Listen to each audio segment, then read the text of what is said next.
After officers from the USKOK anti-corruption agency searched the headquarters of the national motorway company HATS on Friday evening, around 7:30 p.m. on Saturday evening, HATS's former board member and financial director, Josip Sapunar, was arrested.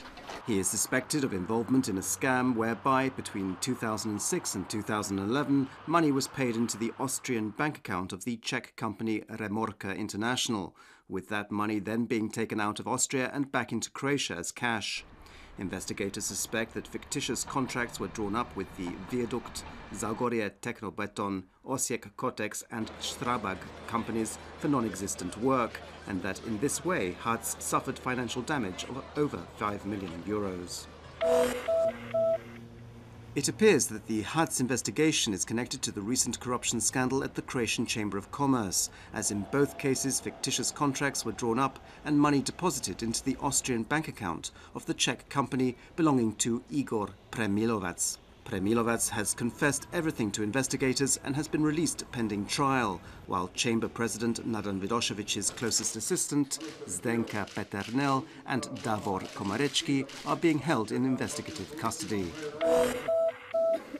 In Vukovar last night, a dual-language sign was again removed from a state building. An unidentified person took down the sign, which is in Latin and Cyrillic script, from the state administration building. Last Thursday, the group called the Headquarters for the Defense of Croatian Vukovar came to an agreement with Prime Minister Zoran Milanovic, according to which the signs would no longer have police protection.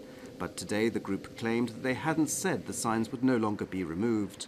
They also expressed their dissatisfaction with the media's failure to convey their message to the government, the Prime Minister and the general public. The Zagreb branch of the Social Democratic Party, or SDP, is having a leadership contest today.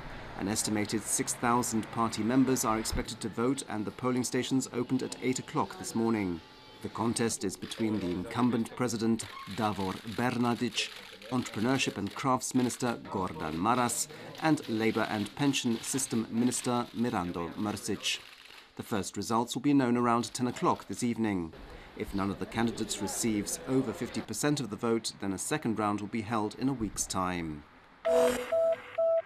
In sport, a third-round match in the Women's Handball Champions League was held in the Macedonian capital yesterday, in which Vardar beat Koprivnica's Podravka Vegeta by a convincing margin, 39-26. In the next round, Podravka will host Vardar on the 3rd of November. In men's handball, Zagreb's Croatia Osiguranje today faced the Hungarian side Veszprém in the fourth round of the Champions League. The match begins at 6 p.m. and is being covered live by Croatian television's second program.